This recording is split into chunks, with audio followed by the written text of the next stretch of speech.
मन की दुविधा दूर दसाइयो, भाग्य बड़े सद्गुरु पायो। मन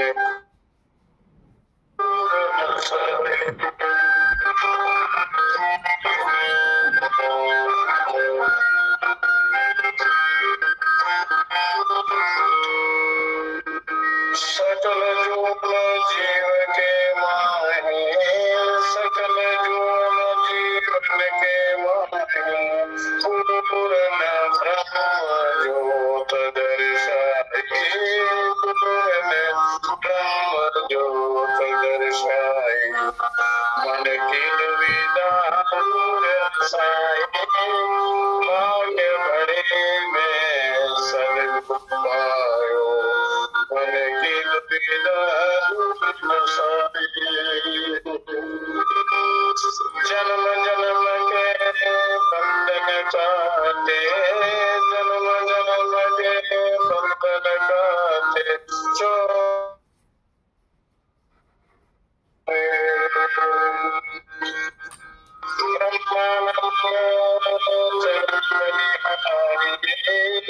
ब्रह्मानंद चरण बलिहारी, गुरु महिमा हरि से अधिकारी, गुरु महिमा हरि से अधिकारी। मन की दुविधा दूर हसाए, भाग्य बड़े में सद्गुरु पायो। मन की दुविधा दूर हसाए,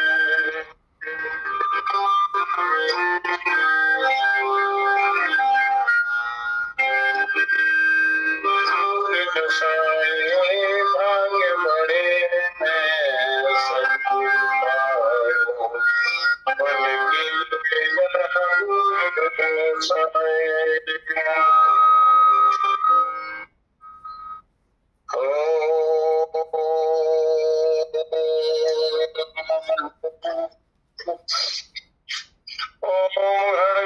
चक्रं गणेश चापवर्गं श्वेनं शून्यं शिरः शंखं संदधते श्रीहरिणां सर्वांगभूषा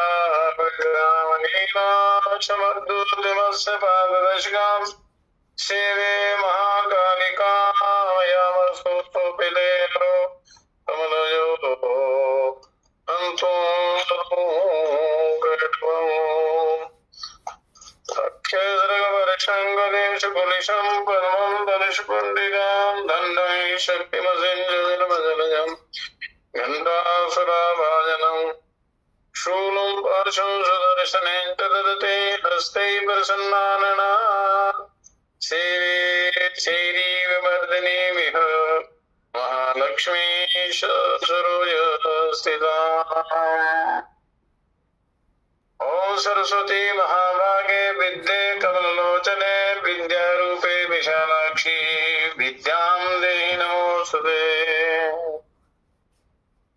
घंटाचलानि जगमदले चक्रां यं ब्रह्मं वेदान्तं ततो वदन्ति परमं प्रधानपुरुषं तथान्ये विश्वलगदे कालमीश्वरं वा तस्मै सर्वविघ्नविनाशनाय श्री रामलाल महाप्रभवे नमः। श्री हरि भक्त चैतन्य सद्गुरुवे नमः। श्री चंद्रमोहन महाप्रभवे नमः। श्री नित्यानंद सद्गुरुवे नमः। विश्वस्य स्थितिलयो भवहेतुराद्यो योगेश्वरोरपि दुरत्ते योगमया क्षेमं विदास्यति सानो भगवान् स्वधीशा तत्र समाधीय स्त्रिमिरिषेणं क्रियाणि अर्था।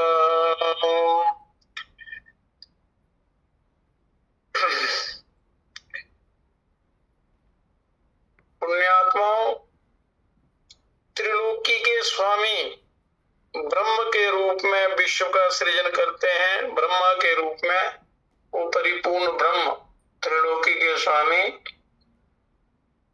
अपने ब्रह्मा के रूप में सृष्टि का सृजन करते हैं और विष्णु रूप से उसका पालन करते हैं और रुद्र रूप धारण करके विश्व का संहार भी वही करते हैं। प्रभु जो करते हैं उसको सब भले के लिए ही करते हैं। और भगवान की माया का पार बड़े बड़े योगेश्वर भी नहीं पा सकते,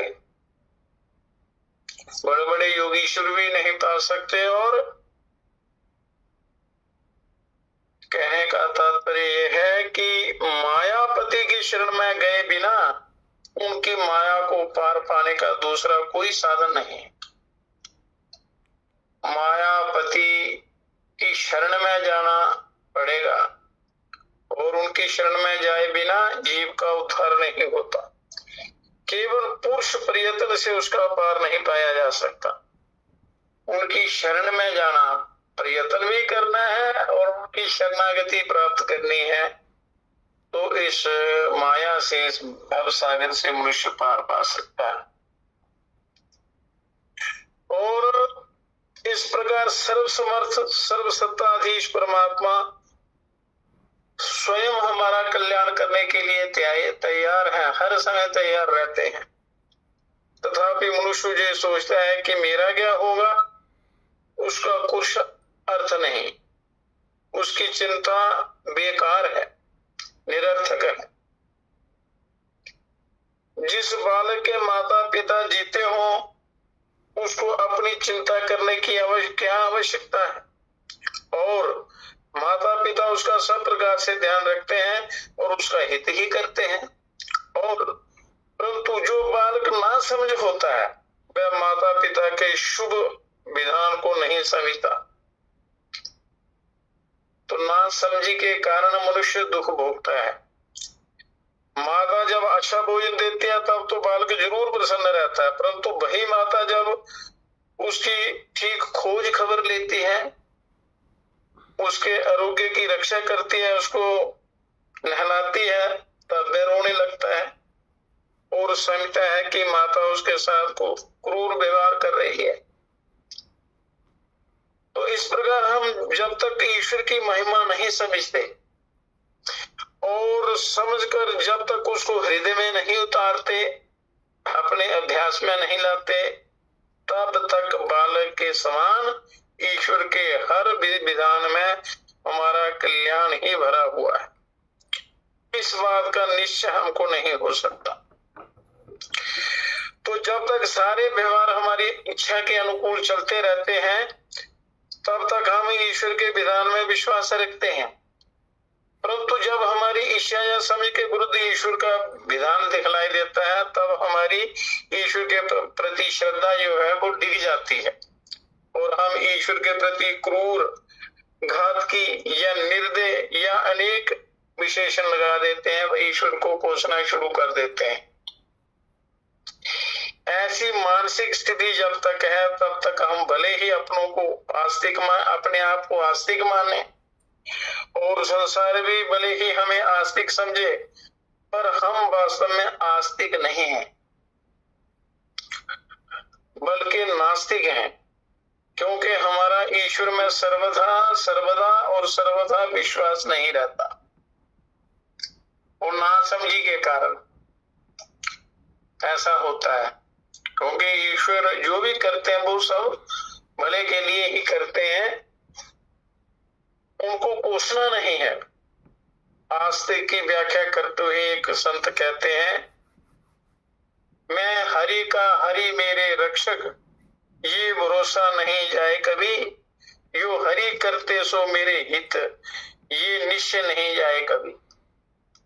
जो हरि करते हैं वो मेरे भले के लिए ही करते हैं, ऐसा पक्का दृढ़ निश्चय होना चाहिए। ऐसा निश्चय कभी हृदय से छूटे नहीं।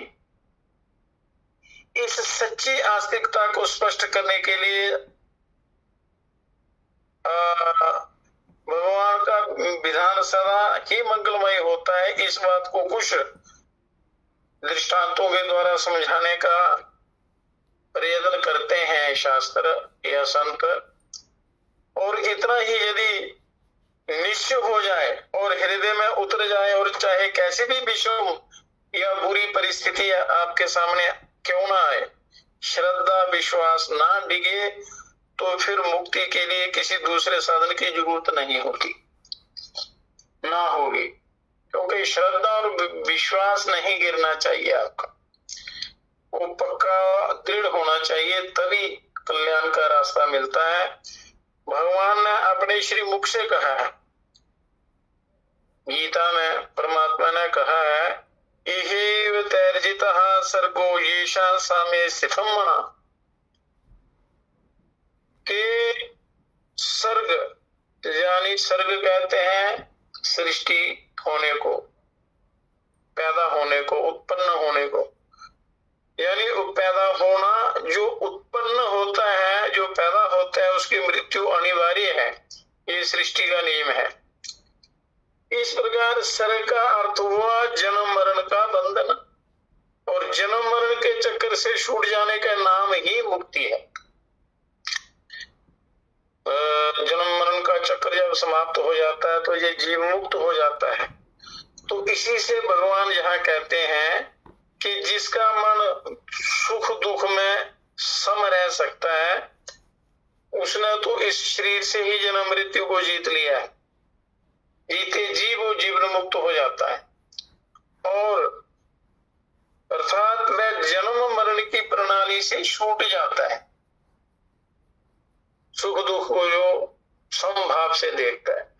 तो ईश्वर का हर विधान हमारे भले के लिए होता है, हमें ईश्वर की या शास्त्रों की निंदा नहीं करनी चाहिए। इसका जब पक्का निश्चय हो जाता है, तब दुख जैसा शब्द हमारे लिए निरर्थक हो जाता है।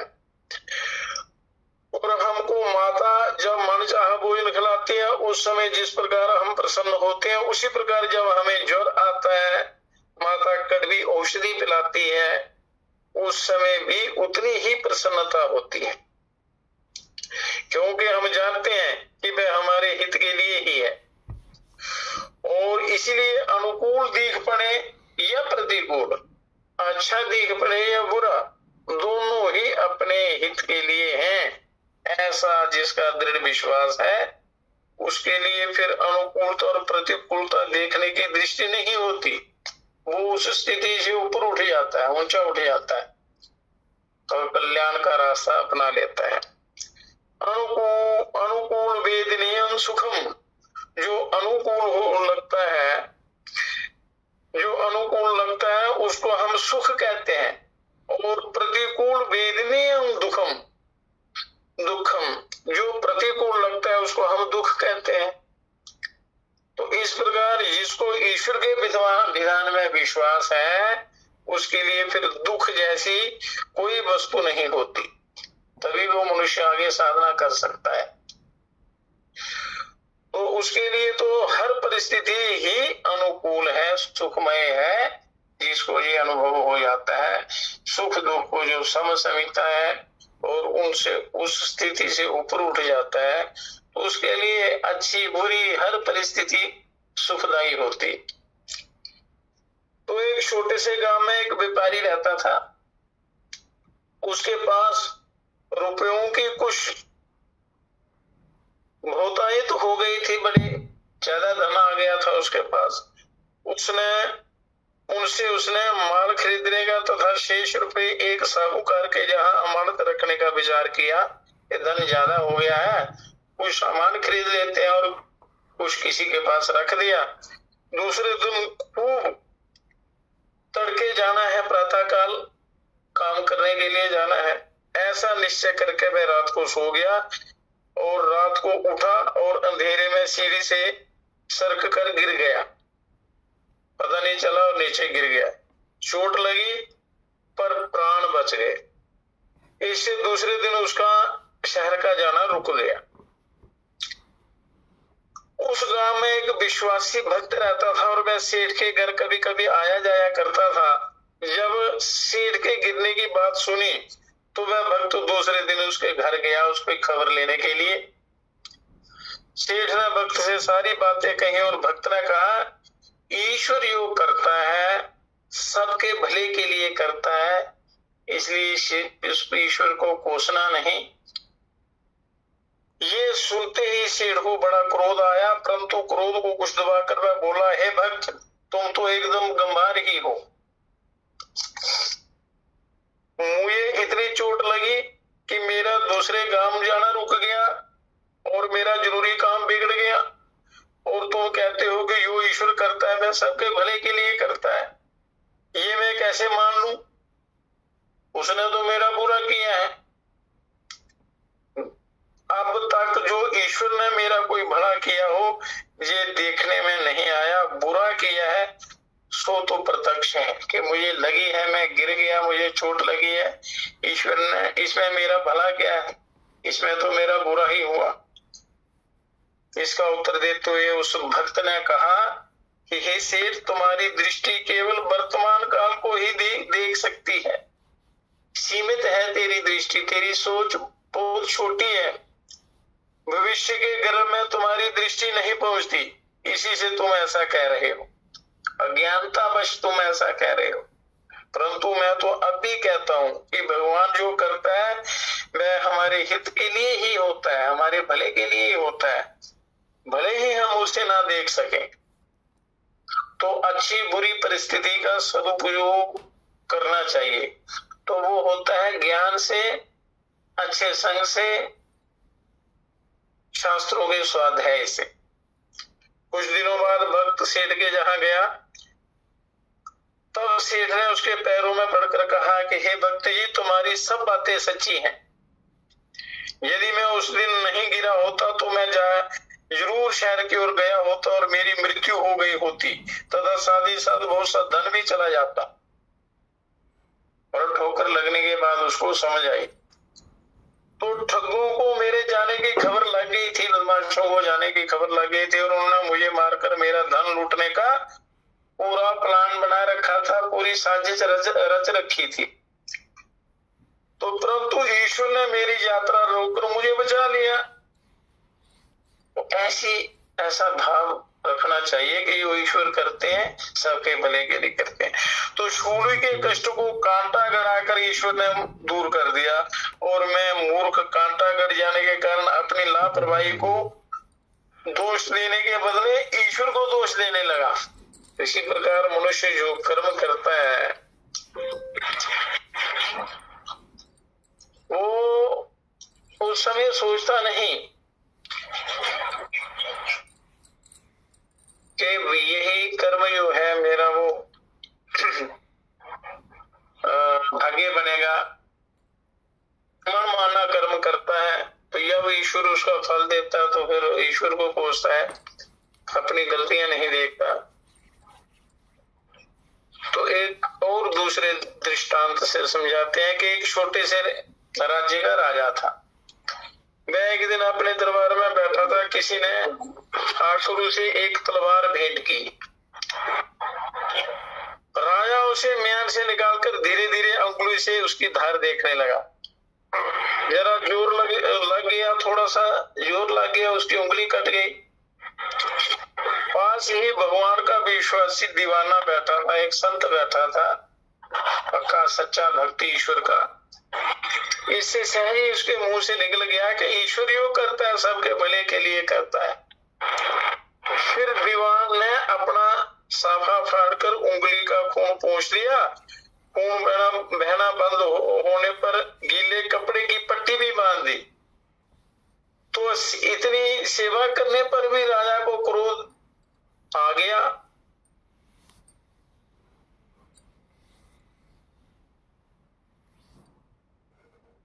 दुख देकर दुखी होने के बदले तू प्रसन्न हो रहा है, तुझे मैं मार ही डालता, पर इतने दिनों पास रहा और इससे मैं तुम्हें जेल में भेजता हूं, क्योंकि तू ऐसे शब्द बोल रहा है। यो कहकर राजा ने सिपाहियों को आदेश दिया, वह दीवान को पकड़कर कारागार में ले गए। जरा भी दुखी ना होकर दीवान ने जाते समय राजा के पैर छूकर ये कहा कि भगवान जो करता है सब भले के लिए ही करता है, और राजा ने उसको जेल में डाल दिया। राजा एक दिन शिकार के लिए गया। सिपाही पीछे रह गए, राजा जंगल में अकेला रह गया। कुछ लुटेरों ने आकर राजा को पकड़ लिया और उसी के घोड़े पर उसे बांध दिया और देवी के मंदिर की ओर ले गए उसको। वहां उसकी बलि चढ़ानी थी उन्होंने। लुटेरों ने देवी को एक नर बलि देने की मंगत मान रखी थी, मनौती मान रखी थी, और इसी काम के लिए वह राजा को पकड़ कर ले गए थे। तो नंगी तलवार लेकर 2 आदमी उसके दोनों ओर खड़े हो गए। तो पुजारी ने आकर राजा का शरीर देखा तो उसके हाथ की एक उंगली कटी हुई थी, उस पर पट्टी बंधी थी, और उसने पट्टी खोलकर देखा तो उंगली कटी हुई थी। पुजारी ने कहा कि इसका अंग खंडित है, इसलिए इसकी बलि नहीं लग सकती, और वह छोड़ दिया गया। तो राजा छूटते ही घोड़े पर सवार करो सीधा जेल खाने में पहुंचा। राजा ने दीवान को जेल से बाहर निकलवा कर उसे छाती से लगा लिया, उसके चरण स्पर्श किए। दीवान ने हाथ जोड़कर अभिवादन किया। राजा ने सब बातें सुनाकर कहा कि मेरी उंगली कटने के कारण मैं तो मौत के मुंह से बच गया, इसलिए मेरे विषय में तो ईश्वर योग करता है सबके भले के लिए। ये तुम्हारी बात ठीक निकली, परंतु तुम्हारा तिरस्कार करके मैंने तुम्हें जेल खाने में डलवा दिया। तुमने मेरा भला किया और मैंने आपका अपमान किया, तब भी तुमने कहा कि ईश्वर योग करता है सबके भले के लिए करता है, तो इसमें तुम्हारा क्या भला हुआ? तो दीवान ने कहा कि हे राजा, मेरा भला तो प्रत्यक्ष है, फिर भी आपने कैसे नहीं समझा? आप शिकार को जब भी जाते मैं साथ रहता, मैं लुटेरे हम दोनों को पकड़ ले जाते, और आपकी उंगली कटी होने के कारण आपको तो छोड़ देते, परंतु मुझको तो मरना ही पड़ता, क्योंकि मेरे सारे अंग ठीक थे। तो इस प्रकार मेरे विषय में भगवान ने आपके द्वारा मानसिक तिरस्कार रूपी मानसिक उत्पाद पैदा करके मुझे मृत्यु से बचा लिया, आपने जेल में डाल दिया, वो मेरे के लिए कल्याणकारी हुआ।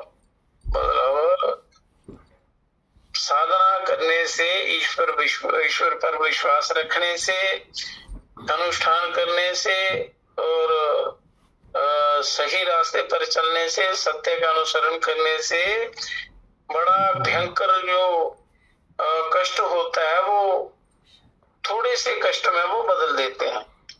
अगर कहीं त्रिशूल चुभना हो तो कांटा चुभ जाता है और वो कष्ट, बड़ा कष्ट जो है वो कट जाता है। तो इस प्रकार ईश्वर शूली के विघ्न को सुई से दूर कर देता है। जो कर्म किया होता है मनुष्य को तो भोगना पड़ता है, पर भक्ति से इतना होता है कि वो त्रिशूल के दुख को सुई के रूप में बदल देता है।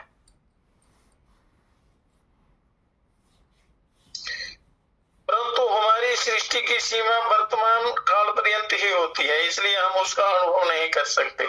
ईश्वर के मंगलमय विधान में जिसका विश्वास है वह इसका अनुभव अवश्य कर सकता है, और सच्चा विश्वास होना चाहिए। विश्वास ही आधार है अपने कल्याण का।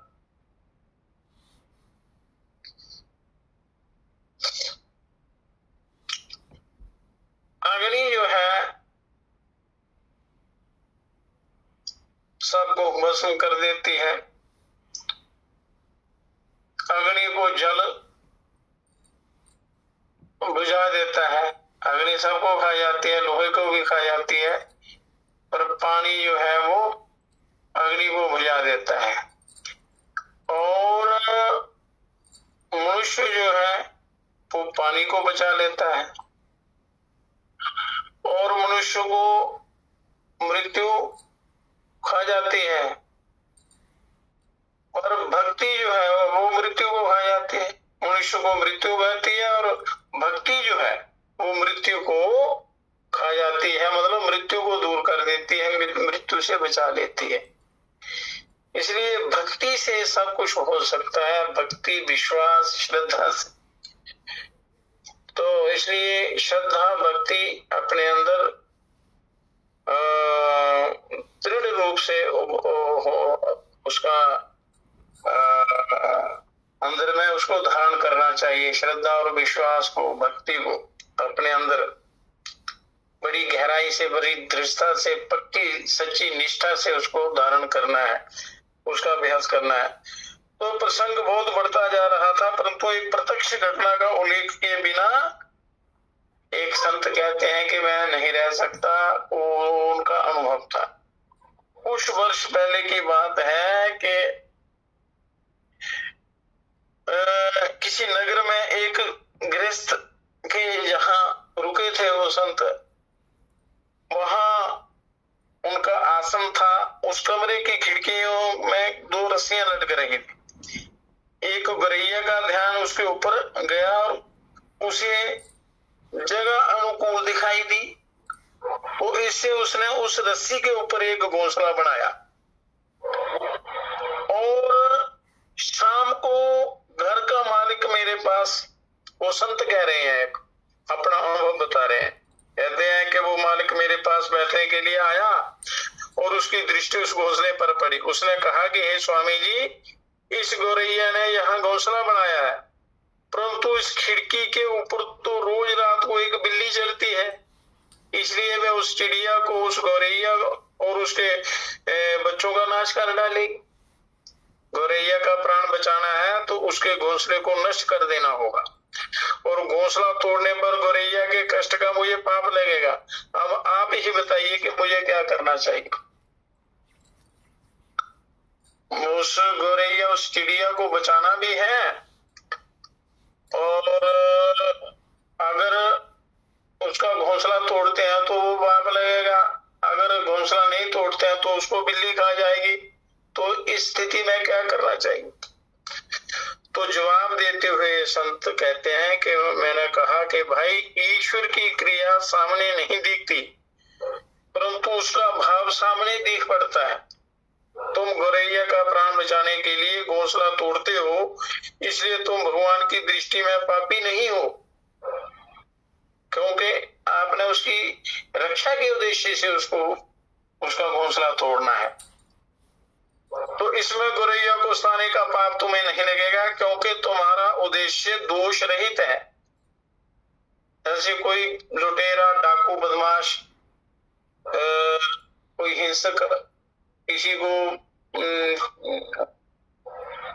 हथियार से मारता है, तलवार से, कैंची से या चाकू छुरी से, उसको मारने की भावना से उसको मारता है तो उसको पाप लगता है, हिंसा होती है, उसको नरक में जाना पड़ता है। तो वही तेजधार जो चाकू या औजार होते हैं, डॉक्टर किसी प्राणी को बचाने के लिए चीर फाड़ करता है, उसके अंग को बाहर निकाल देता है ताकि वो उसका शरीर बच जाए। तो उसका जो डॉक्टर का उद्देश्य है उसको बचाने का है, इसलिए उसको पाप नहीं लगता। तो बात यहाँ भाव की है, आप किस भाव से, किस उद्देश्य से काम करते हैं, तो भगवान अंदर के भाव को देखते हैं। तो इस रहस्य को बड़ा गहराई से समझना चाहिए। ईश्वर तो जो करता है सबके भले के लिए होता है, परंतु इस बात की हमें खबर नहीं होती, इसलिए हम गौरैया के हेतु दुख करते हैं और ईश्वर को निर्दयी कहते हैं। ईश्वर कभी निर्दयी नहीं होते, वो तो हर जीव का पालन पोषण भी करते हैं, हर समय सबकी रक्षा करते हैं, उसका कल्याण ही चाहते हैं, कभी बुरा नहीं चाहते। तो उसका कल्याण किस प्रकार से हो सकता है? जो उचित होता है वो वही करते हैं, इसलिए उनमें पूर्ण श्रद्धा रखनी चाहिए, किसी प्रकार का मन में संदेह नहीं रखना। ईश्वर जो करता है सबके भले के लिए होता है। तो इसके बाद इस बात की खबर सबको होनी चाहिए, इसका ज्ञान सबको होना चाहिए। तो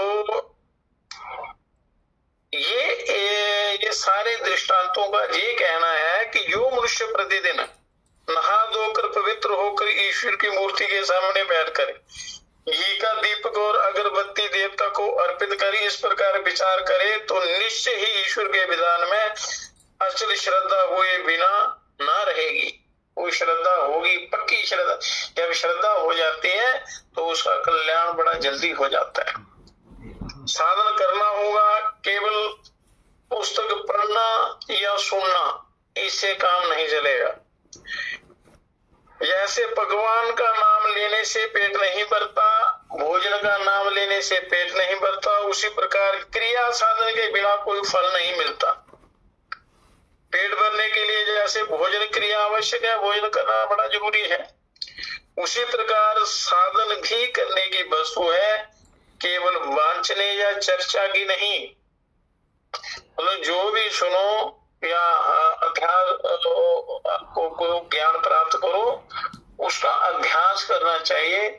श्रवण और मनन और निधि ध्यासन सारे शास्त्रों का सार है। सुनना, उसका मनन करना और उसका अभ्यास करना, तभी कल्याण होगा। केवल बातों से कल्याण नहीं होगा। ये विचार इस प्रकार है। हमारे सुख दुख का विधान तो हमारे पूर्व जन्म के कर्मों के फलस्वरूप ही होता है। सुख दुख का जो विधान है शारीरिक इस भौतिक संसार में जो सुख दुख होता है वो हमारे कर्मों का विधान है। इसलिए दुख का जो भोग आता है वह किसी दूसरे का दिया हुआ नहीं है। हम दूसरों को दोष देते हैं पर वो दूसरों का दिया हुआ नहीं है, वो अपने ही कर्म फल के रूप में आता है, अपने आप आता है। तो फिर दुख के समय उद्वेग करना मूर्खता के सिवा और क्या है? ऐसा कभी नहीं करना चाहिए, तो तभी कल्याण होता है। सुख दुख का विधान स्वयं ईश्वर करता है, इसी से वह जगन नियंता कहलाता है। मनुष्य कर्म करने में स्वतंत्र है, अच्छा करे बुरा करे। और परमात्मा ने शास्त्रों में ये बता भी दिया है कि ये कर्म करने से ये होगा, ये कर्म करने से ये होगा। फिर मनुष्य जो मनमाना आचरण करता है तो उसके फलस्वरूप उसको अच्छा या बुरा फल मिलेगा। नियंता तो ईश्वर है, ये हम सब जानते हैं। सर्वशक्तिमान भी है और अमुक कार्य उससे हो सकता है या नहीं, ये प्रश्न ही नहीं उठता। अब यदि हम माने कि ईश्वर सर्वशक्तिमान तो है पर उसके सेवक या प्रतिनिधि तो भूल कर सकते हैं, इसका उत्तर ये है कि भगवान सर्वव्यापक है, इसलिए हमारा कोई कार्य करने के लिए उसको दौड़ना नहीं पड़ता और इस कारण उनको किसी नौकर की जरूरत भी नहीं पड़ती। परंतु उनकी जानकारी के बिना यदि कोई अन्याय हो जाए तो क्या हो? इसका उत्तर यह है कि परमेश्वर सर्वज्ञ है, उनकी जानकारी के बिना तिनका भी हिल नहीं सकता, इसलिए उनसे कुछ छिपा नहीं रह सकता। वो सर्वज्ञ है, सर्वशक्तिमान है। इतना होने के साथ ही प्रभु हमारे सुहृद भी हैं। सुहृदम सर्वभूतानाम, ये जो कुछ भी विधान करेंगे, परमात्मा जो भी विधान करेंगे उसमें निश्चय ही हमारा मंगल ही होगा, क्योंकि माता पिता अपने बच्चों का सदा मंगल ही चाहते हैं। तो ईश्वर तो सबका, असंख्य जीवों का वो मंगल ही करते हैं, मंगल ही चाहते हैं, कभी बुरा नहीं करते। इस प्रकार पवित्र हृदय से नित्य सुहृद ईश्वर के सानिध्य का अनुभव करते हुए उनका अपने अंदर अनुभव करना कि वो हमारे साथ हैं, हर पल हमारी रक्षा करते हैं, हमारा ध्यान रखते हैं और दीर्घ काल तक निरंतर शांत और प्रसन्न चित्त से विचार करते रहने से दृढ़ता अवश्य होगी और अचल दृढ़ता होते ही जीवन धन्य हो जाएगा। चित्त बात चित्त की आती है, चित्त शांत होना चाहिए। जो चित्त की 9 अवस्थाएं होती हैं, उन सब अवस्थाओं का वर्णन करेंगे। इस विचार को स्थिर करने हेतु नीतिकार भी कहते हैं, शास्त्र कहते हैं, वेद पुराण कहते हैं, ये न शुक्ली कृता हंसा शुकाश हरि कृति हरिति कृता मयूराश्चित्रता साते श्रेयो विदासदे। जिस प्रभु ने हंसों को सफेद बनाया और शुक को हरे रंग का बनाया, तोते को हरे रंग का बनाया, मयूर को विभिन्न रंगों से चित्रित किया, वे समर्थ प्रभु तुम्हारे हित चिंतन और तुम्हारा कल्याण ही करेंगे, फिर तुम्हें चिंता किस बात की। तो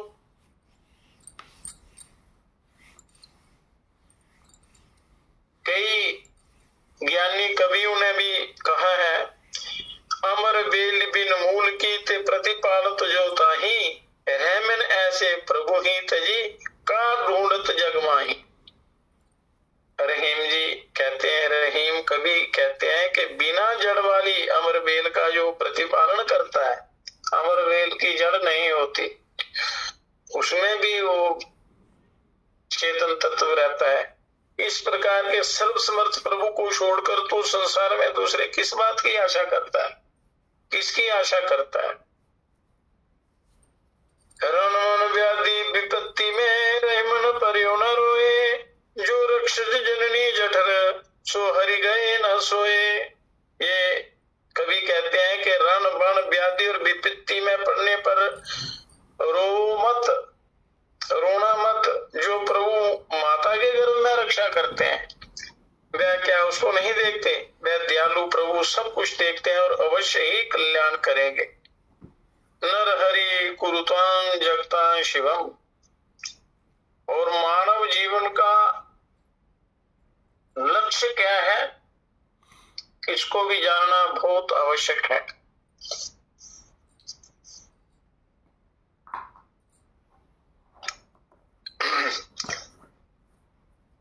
चित्त, आत्मा और शरीर। चित्त, आत्मा और शरीर ये सारी सृष्टि का कारण होता है। इस शरीर का, इस शरीर के संचालन का, इसकी गति का, ये तीन ही कारण है, चित्त, आत्मा और शरीर। ये सारी सृष्टि जो चलती है। तो चित्त की 9 अवस्थाएं हैं। जागृत अवस्था, स्वप्नावस्था, सुषुप्ति अवस्था, प्रलयावस्था, समाधि प्रारंभ अवस्था, संप्रज्ञात समाधि। संप्रज्ञात समाधि होती है पक्की एकाग्रता, ईश्वर के ध्यान करने में जो पक्की एकाग्रता होती है। और संप्रज्ञात समाधि और असंप्रज्ञात समाधि और असंप्रज्ञात समाधि के बीच की अवस्था, उसको कहते हैं विवेक ख्याति। संप्रज्ञात और असंप्रज्ञात समाधि के बीच की जो अवस्था है वो है विवेक ख्याति। विवेक ख्याति के बाद चित्त की अवस्था आती है असंप्रज्ञात समाधि, स्वरूपा स्थिति। अपने स्वरूप की पूरी जानकारी हो जाती है। और 9वां है प्रति प्रसव, अर्थात चित्त को बनाने वाले गुणों की अपने कारण में लीन होने की अवस्था, परम ब्रह्म में लीन होने की अवस्था। तो ये 9 चित्त की अवस्थाएं हैं, धीरे धीरे इनको आपने सिद्ध करना है। तो इनकी व्याख्या बाद में करेंगे। पर मानव जीवन का जो लक्ष्य है वो क्या है, क्या होना चाहिए, क्या है, शास्त्रों ने बता दिया है। मनुष्य तो सोचता है कि मेरा लक्ष्य क्या है, मैं क्या करूंगा। मानव जीवन का लक्ष्य, या प्राप्य मनुष्य देहम मुक्ति द्वारोपावृतम मपावृतम गृहेषु खगवत सक्तस्तमारूढ़ अच्युतम विदुः। मोक्ष के खुले द्वार रूप मनुष्य शरीर को पाकर भी जो पक्षी की तरह घर में आसक्त रहता है, उसे आरूढ़ च्युत समझना चाहिए। ये मोक्ष के खुले द्वार, द्वार रूप मनुष्य शरीर, मनुष्य शरीर जो है ये ईश्वर की प्राप्ति का द्वार है। और जो इसको पाकर भी जो अपने कल्याण का साधन नहीं करता है, तो उसको आरूढ़ च्युत समझना चाहिए। यहाँ आरूढ़ च्युत शब्द समझने योग्य है कि ये क्या है। आरूढ़ च्युत क्या है? आरूढ़ का अर्थ है ऊपर चढ़ा हुआ, एकदम चोटी या शिखर पर पहुंचा हुआ, और च्युत अर्थात बिल्कुल नीचे पड़ा हुआ। इस शब्द के बदले बहुधा आरूढ़ पतित शब्द भी व्यवहृत होता है। आरूढ़ पतित के ऊपर चढ़ा हुआ मतलब मोक्ष के द्वार पर पहुंचा हुआ, फिर माया के चक्कर में फंसकर गिर जाता है नीचे। तात्पर्य यह है कि 84 लाख योनियों में मानव शरीर सर्वोत्तम है और देवता लोग भी मानव शरीर की अभिलाषा करते हैं, परमात्मा से प्रार्थना करते हैं, अभिलाषा करते हैं कि हमें मनुष्य शरीर मिले, क्योंकि ये मोक्ष का द्वार है, वो आपके अपने हाथ में है। आप अपना कल्याण करना चाहते हैं या माया के बंधन में फंस कर अपना पतन करना चाहते हैं, तो ये आपके ऊपर आधारित है। क्योंकि स्वर्ग में तो केवल भोग विलास ही है और उसकी अवधि पूरी होने पर क्षीणे पुण्य मर्त्य लोकम विशंति, इस वाक्य के गीता वाक्य के अनुसार पुनः मृत्यु लोक में आना पड़ता है। भगवान कृष्ण जी ने गीता में बड़े बड़े अच्छे ढंग से बताया हुआ है। अतः मनुष्य शरीर प्राप्त होने पर कहा जाता है कि प्राणी प्रगति के शिखर पर पहुंच गया है। मनुष्य शरीर मिल गया तो समझ लो बड़ी भारी उसने उपलब्धि प्राप्त कर ली है। जो शिखर पर पहुंचने के बाद भी जो मनुष्य अपने कर्तव्य को नहीं करता है जो उसको करना चाहिए, तो जिस काम को करने के लिए उसको मानव शरीर मिला है उस काम को नहीं करता है, मतलब मोक्ष की प्राप्ति नहीं करता और विश्व भोग में ही जीवन खपा देता है, बस कमाने खाने और भोग भोगने में अपना जीवन बर्बाद कर देता है, तो उसके पुनः 84 लाख योनियों के चक्कर में उसको 84 लाख योनियों के चक्कर में घूमना पड़ता है, बारंबार चक्कर लगाने पड़ते हैं। यही भाव है आरूढ़च्युत शब्द का। आरूढ़च्युत मतलब मोक्ष के द्वार पर पहुंचकर भी जो अपना कल्याण नहीं करता, विषय भोगों में आसक्त रहता है और फिर गिर जाता है। तो श्लोक का भावार्थ तो इतना ही है कि मानव शरीर मिला कि मोक्ष मंदिर का द्वार खुल गया। तो मोक्ष की प्राप्ति के लिए मिला है, पर मनुष्य जहां दूसरे चक्र में पड़ जाता है, उल्लू के बैल की तरह चक्कर लगाता रहता है। रास्ते में संसार जीवन के भोगों में आसक्त ना होकर सीधे वहां जा पहुंचने का ही काम है।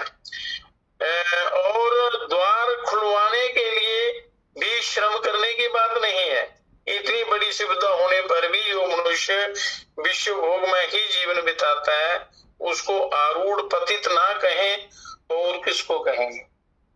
तो ये मनुष्य आरूढ़ पतित कहलाता है कि एक मोक्ष के द्वार पर पहुंचने पर भी वो अपना कल्याण नहीं करता, विश्व भोगों में फंसकर अपना जीवन बर्बाद कर देता है।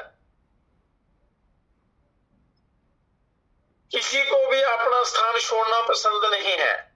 फिर प्रभु की माया ही ऐसी है कि कीट से लेकर ब्रह्मा तक सभी अपने मन के अनुसार अपने सुख को श्रेष्ठ मानते हैं। तृण से लेकर विष्ठा के कृमि को विष्ठा में जो सुख मिलता है,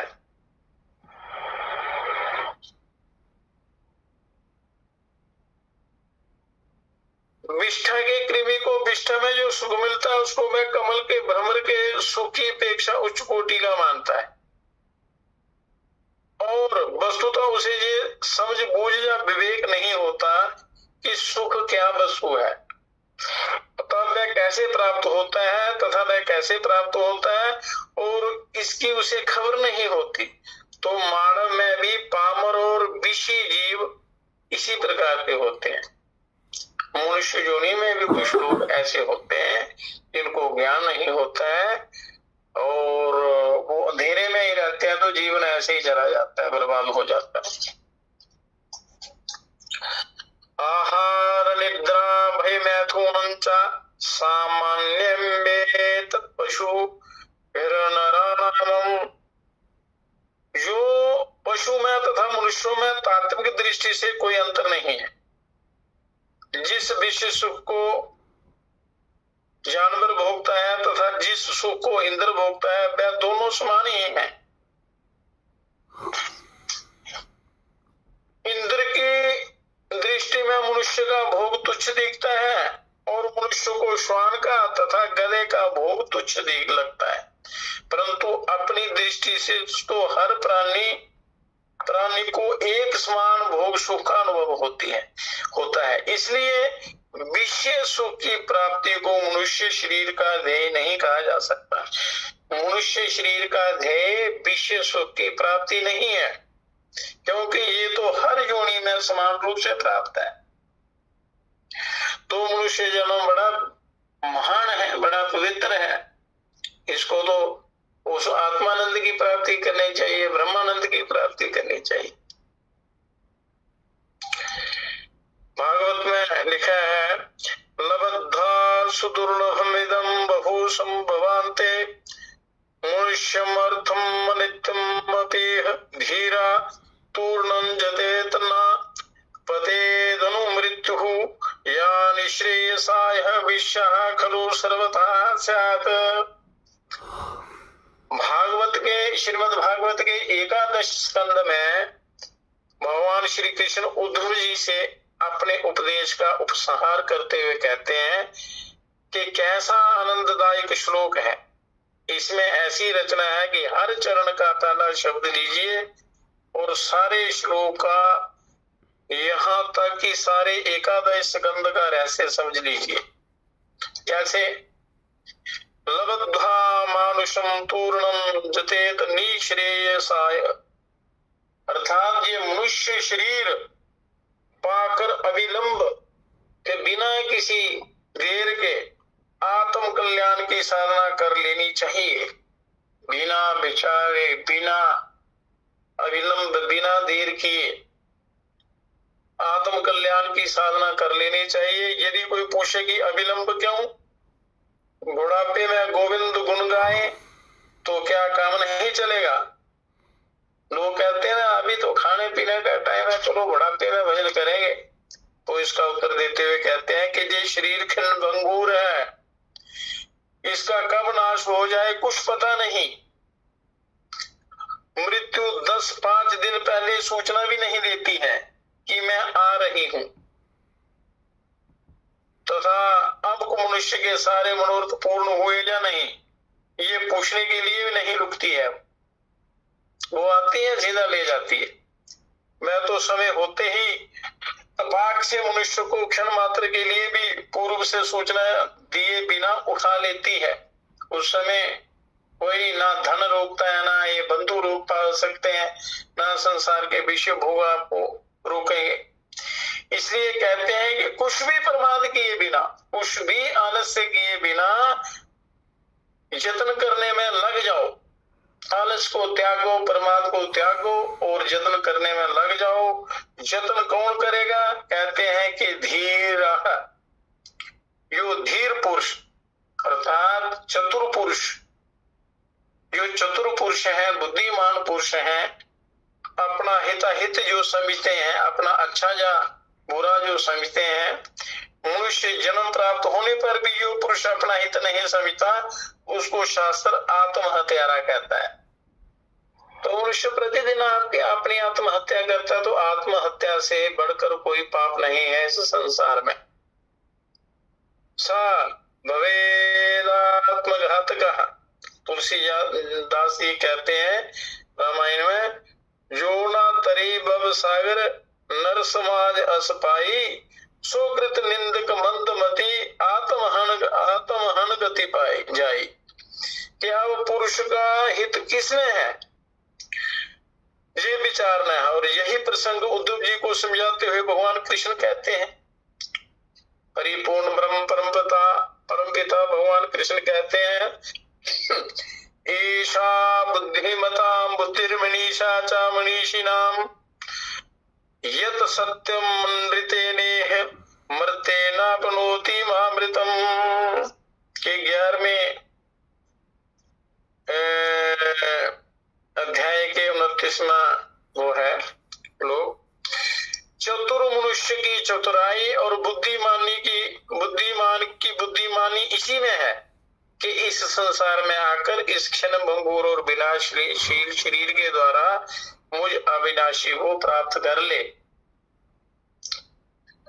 अब मनुष्य शरीर की महत्ता बतलाते हुए कहते हैं, इदम बहु संभवान्ते लब्धम अतः दुर्लभम, कि ये मनुष्य शरीर 84 लाख योनियों में घूमने के बाद प्रभु कृपा से प्राप्त होता है, इसलिए इसको सुदुर्लभ अर्थात अतिशय दुर्लभ या देव दुर्लभ कहा गया है। क्योंकि देवता भी मनुष्य शरीर की प्राप्ति के लिए लालायित रहते हैं। यदि कोई पूछे क्यों, तो कहते हैं अनित्यमपि यह अर्थदमम, कि मनुष्य शरीर अनित्य होने पर भी इस मृत्यु लोक में अर्थ को देने वाला है। यहाँ अर्थ से क्या मतलब है? अर्थ 4 हैं, वो क्या है? धर्म, अर्थ, काम और मोक्ष। इन चारों अर्थों को मनुष्य जन्म में पुरुष प्राप्त करता है, इसलिए इनको पुरुषार्थ चतुष्टय भी कहते हैं। इन 4 पुरुषार्थों में बीच के 2 मतलब अर्थ और काम तो प्रारब्धानुसार प्राप्त होते हैं, और कुछ अंश में हर योनि में बिना श्रम के ही प्राप्त होते हैं। इसलिए अब विशेष यत्न करना है आपको धर्म और मोक्ष की प्राप्ति के लिए, वो आपका नया होगा। तो इसलिए धर्म और मोक्ष की प्राप्ति के लिए आपने प्रयत्न करना है। अर्थ और काम आपको अपने आप मिलेंगे। इनमें भी धर्माचरण के द्वारा ही मोक्ष की प्राप्ति हो सकती है। धर्माचरण के द्वारा, बुरे कर्मों से ही धर्म का आचरण करना है अपने। धर्म मोक्ष की प्राप्ति का साधन है। इसलिए मनुष्य शरीर में जन्म में परम पुरुषार्थ तो मोक्ष की प्राप्ति ही है। इसलिए प्रस्तुत श्लोक में निश्रेयस अर्थात मोक्ष प्राप्त करने के लिए ही यत्न करना लक्ष्य बताया गया है। मोक्ष की प्राप्ति के लिए यत्न करने के लिए ही बताया गया है। अब दूसरे शरीर से मानव शरीर की विलक्षणता बदलाते हुए कहते हैं कि 84 लाख योनियां एक तरफ और मनुष्य शरीर एक तरफ। विश्व खलु सर्वथा स्यात्, विश्व भोग अथवा विश्व संयोग से पैदा सुख तो सभी योनियों में समान रूप से प्राप्त है। विश्व भोगों का तो मनुष्य यदि बाकी पशुओं की तरह विश्व भोगों में ही मस्त रहता है, तो इससे इसकी पशुओं से भी नीच गति होती है। यदि मोक्ष की प्राप्ति ना हुई तो ये जीवन व्यर्थ गया समझो। तो इस संबंध में कहते हैं, अब तो बाजी चौपड़ की पौ में अटकी जाए, यो अब के पौ ना पड़े फिर 84 जाए। कभी कहते हैं कि मनुष्य शरीर मिला तो चौपड़ की बाजी का खेल करीब करीब जीता गया समझना चाहिए। मनुष्य का शरीर मिला, 3 गोटियां पक गई और चौथी गोटी पौ तक पहुंच गई। अब बाजी जीतने के लिए केवल 1 पग बाकी है। तो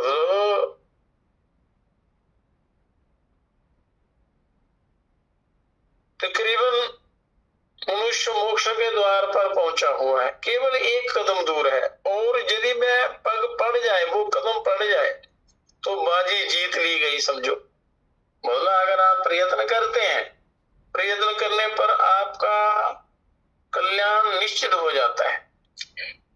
और दांव पर पग ना पड़ा तो सामने वाला उस गोटी को जरूर मार डालेगा, और उस गोटी को मूड बनकर फिर 84 घर घूमना पड़ेगा, फिर 84 लाख योनियों में जाना पड़ेगा। तो ऐसा अमूल्य समय अमूल्य जीवन पाकर, अमूल्य समय पाकर जिसने इसे जाने दिया, वह तो मूड ही कहलाएगा और बार बार इस 84 लाख योनियों में घूमेगा। तो संसार का चौपड़ है संसारिक जीवन, और उसमें एक बाकी पग है मनुष्य जन्म की प्राप्ति तथा इस मनुष्य शरीर में संसारिक आसक्ति दूर करके मोक्ष के लिए साधन करना ही पग पड़ना है। कदम कल्याण के लिए आपने बढ़ाना है और मोक्ष की साधना ना करके विश्व सुख में ही विश्वों के सुख में ही रच पच जाना पगना पड़ना है। अगर विश्व भोगों की तरफ चलेंगे तो आप कल्याण से मोक्ष से दूर हो जाओगे, मतलब विपरीत दिशा में चले जाओगे तो कल्याण कैसे होगा। तथा फिर से 84 चक्र में पड़ना है। तो यूं समझना चाहिए, ऐसा ही एक वचन ब्रह्मानंद के भजन में आता है। जो एक संत हुए हैं, बड़े साधना के बाद ध्यान में उन्होंने भजन ये लिखे हैं, मानुष जन्म मिला जग माही दाब जीत कर फिर किमी हारो। मनुष्य जन्म मिला तो दाब जीत चुके, तब फिर विश्व में पढ़कर क्यों हारते हो, अपने आप को क्यों उसमें नरक में डालते हो, अपना पतन क्यों करते हो। जीव आसक्ति में किस प्रकार फंसता है, ये एक सिद्धांत से आपको समझ में आ जाएगा। बस एक थोड़ा सा ये है, कहते हैं कि कैसे फंसता है ये जीव।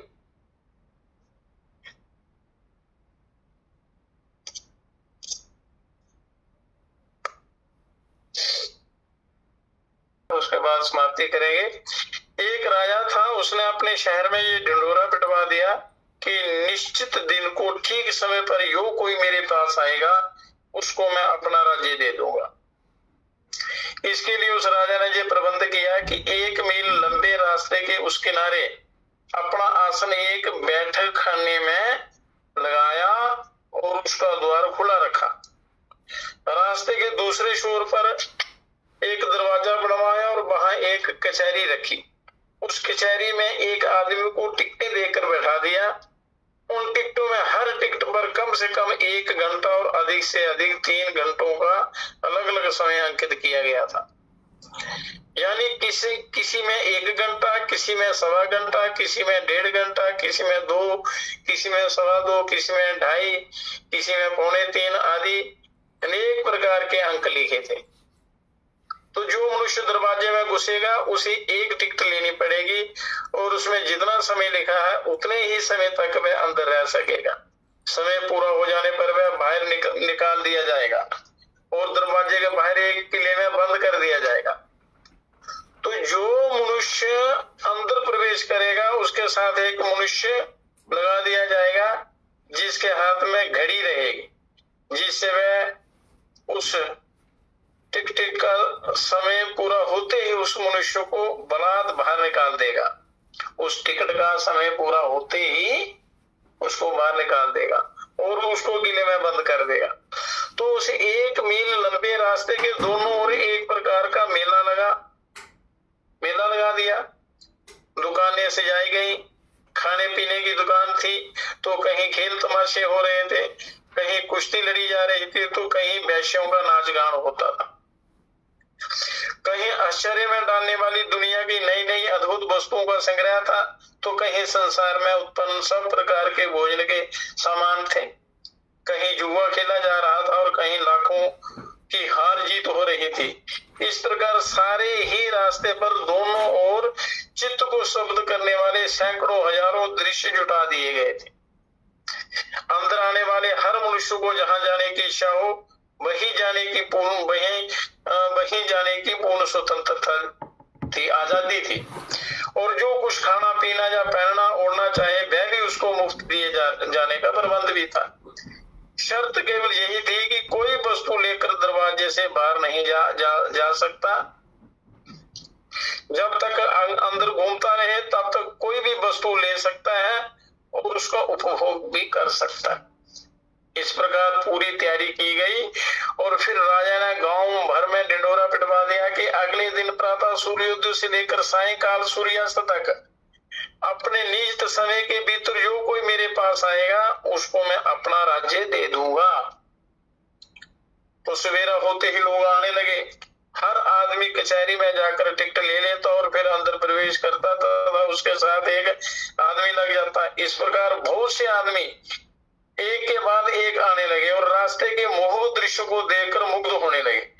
कोई खाने पीने में लग गया, कोई नाच गान में मस्त हो गया, कोई जुए की बाजी में जीतने में रत हो गया, और तो कोई घुड़दौड़ की शर्त में फंस गया। इस प्रकार जो आया वह व्यर्थ के भोग विलास में पड़ गया, और उसका समय बीत जाने पर साथ के मनुष्य ने उसकी गर्दन पकड़कर उसे बाहर निकाल दिया और किले में बंद कर दिया। इस प्रकार दिन भर चलता रहा। शाम होने तक कोई भी मनुष्य राजा के पास नहीं पहुंचा। वो रास्ते में ही फंस गए उस जो राजा ने व्यवस्था की थी। जो भीतर गए वह सभी किसी न किसी दृश्य जाल में फंस गए, और जो काम करने आए थे उसे भूलकर भोग विलास में अटक गए। जो काम करने आए थे उसको भूल गए कि राजा ने हमें बुलाया है कि जो मेरे पास आएगा मैं उसको सारा राज्य दे दूंगा। सारे भूल गए। सूर्यास्त होने को अब थोड़ी देर थी। इतने में एक बीतराग पुरुष दरवाजे के पास से गुजरे। बीतराग ध्यान साधना वाले। इतनी बड़ी भीड़ देखकर उन्होंने पूछा कि ये सब क्या है। जवाब सुनते ही उन्होंने इधर उधर देखे बिना केवल राजा के बैठक खाने की ओर दृष्टि डाली और उतावले होकर चल पड़े। तो उनकी टिकट में समय तो पूरे 2 घंटे का था, परंतु वे केवल 20 ही मिनट के भीतर राजा के पास जाकर खड़े हो गए, और राजा ने सिंहासन से उतरकर संत के पैरों पर गिरकर प्रणाम किया, दंडवत प्रणाम किया, और राज्य संभालने के लिए उन संत से विनती करने लगे कि हे प्रभु, आप ये मेरा राज्य संभाल लीजिए। तो ये तो एक रूपक कथा है, परंतु इसका रहस्य समझने योग्य है। राजा ने ढिंडोरा पिटवाया था कि जो कोई मेरे पास आएगा उसको मैं अपना राज्य दे दूंगा। इसका अर्थ ये है कि मनुष्य जन्म की सार्थकता संसारिक विश्व भोगों को भोगने में नहीं है, बल्कि उनका त्याग करके ईश्वर प्राप्ति कर लेने में है।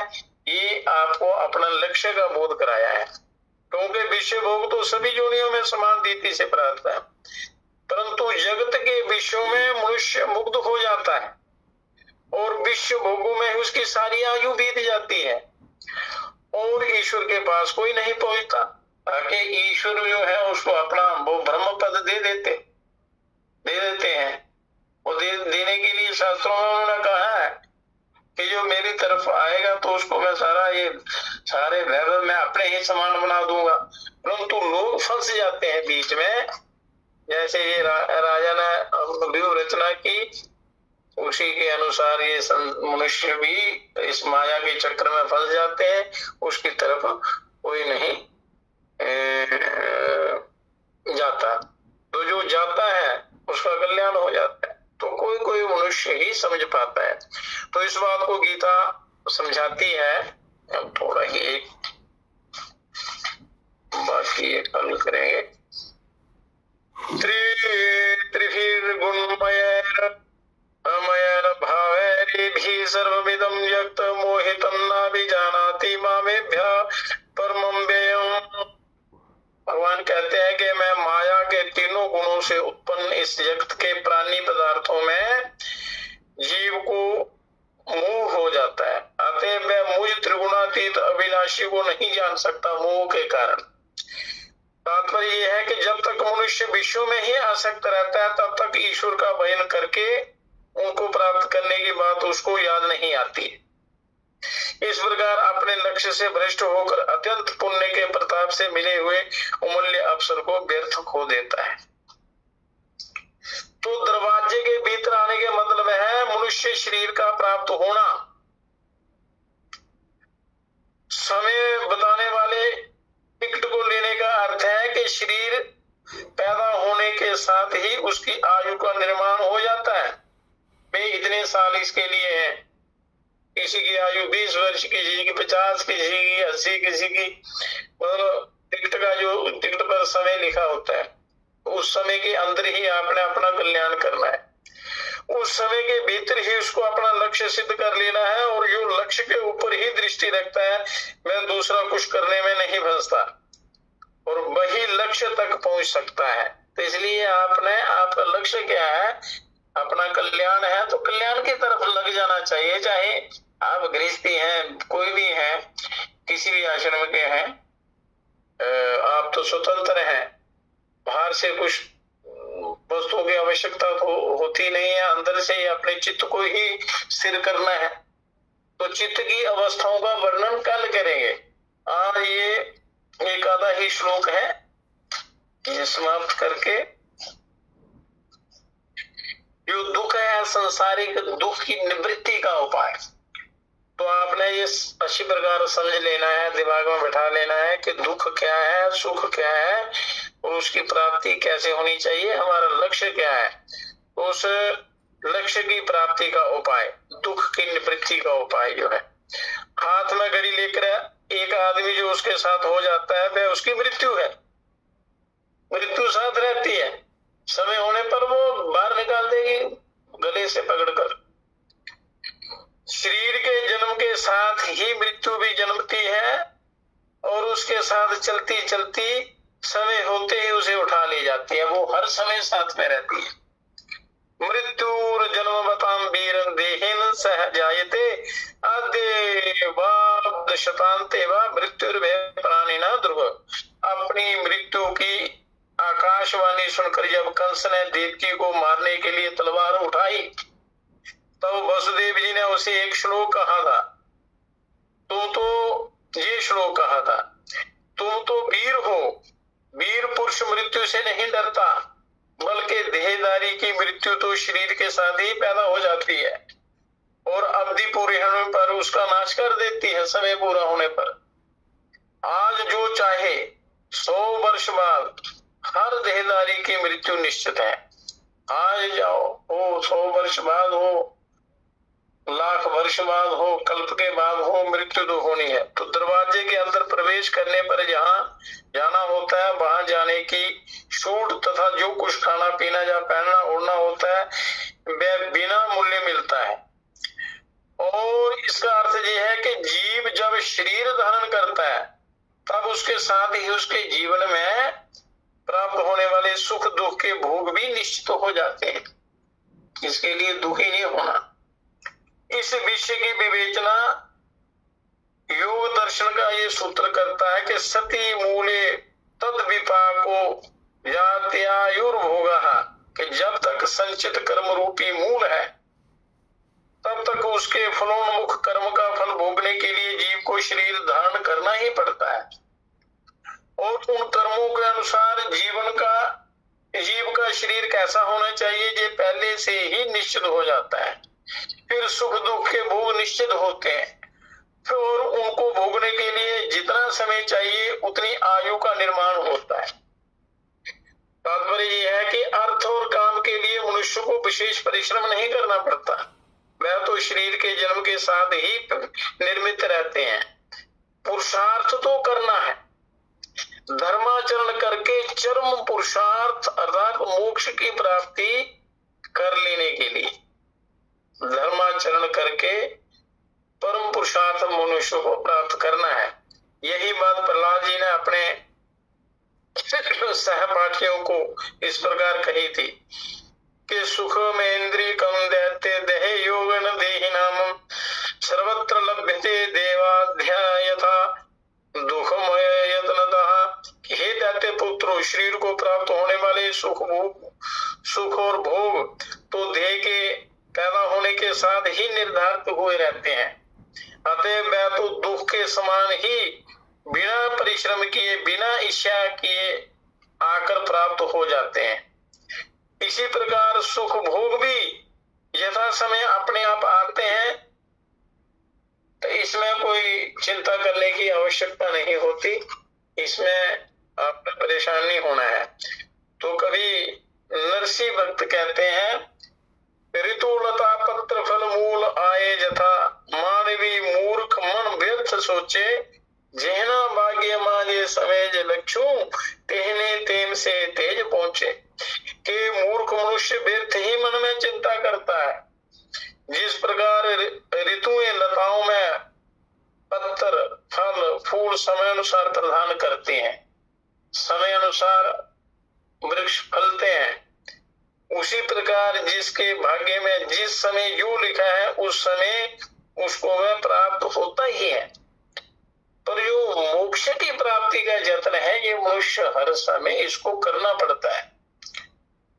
ये आप इस अपने धर्म और मोक्ष की प्राप्ति के लिए अभ्यास करने में आप स्वतंत्र हैं। अगर करते हैं तो आपका परम कल्याण हो जाएगा। परंतु मनुष्य तो उल्टा चलता है, जो काम प्रारब्ध के अधीन है उसके लिए परिश्रम करता रहता है जीवन भर, पर प्रारब्ध से अधिक तो किसी को कभी कुछ नहीं मिलता, चाहे जितना प्रयत्न करो। और जहाँ धर्म और मोक्ष के लिए परम पुरुषार्थ की जरूरत होती है वहां उसकी ओर उसका लक्ष्य ही नहीं जाता, और जो करना चाहिए वो नहीं करता।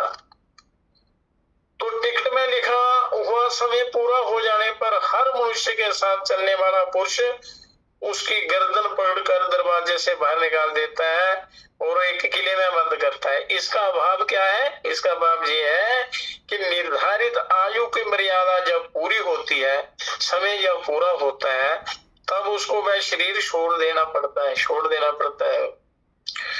और जीव को शरीर छोड़ना पसंद नहीं है, बड़ा मोह होता है इस शरीर के साथ, परंतु जबरदस्ती छुड़ाना पड़ता है।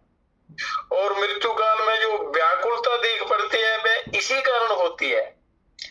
जिस देह में रहकर जीव ने अनेकों भोग भोगे हैं, उस देह को छोड़ने का उसका मन नहीं होता, और इसलिए देह छोड़ते समय बड़ी भारी व्याकुलता होती है। ये प्रत्यक्ष देखने में आता है।